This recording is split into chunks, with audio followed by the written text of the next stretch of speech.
نبی پاک صلی اللہ علیہ وسلم نے فرمایا 3 مرتبہ صبح 3 مرتبہ شام اعوذ باللہ السمیع العلیم 3 دفعہ یہ پڑھو، اور 1 دفعہ سورۃ حشر کی آخری 3 آیات هو اللہ الذی لا الہ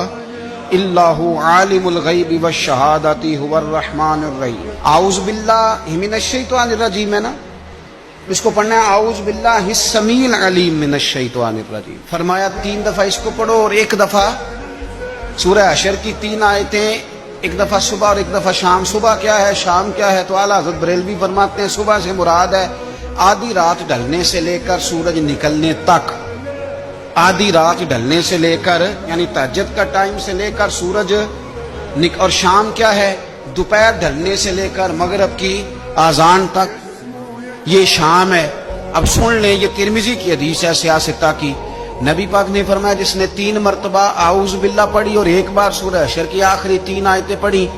1 دفعہ صبح پڑھے 1 دفعہ شام پڑھے، نبی کریم علیہ السلام فرماتے ہیں اگر صبح پڑھے گا تو 70,000 فرشتے شام تک، اور اگر شام کو پڑھے گا تو 70,000 فرشتے صبح تک پڑھنے والے بندے کی مغفرت کی دعا مانگتے رہیں گے۔ چلے میں تو اس بات پہ بھی بڑا راضی ہوں کہ پہلی دفعہ اہل سنت میں ایسا ہو رہا ہے کہ وظیفہ ملنے پر لوگ نعرے لگا رہے ہیں۔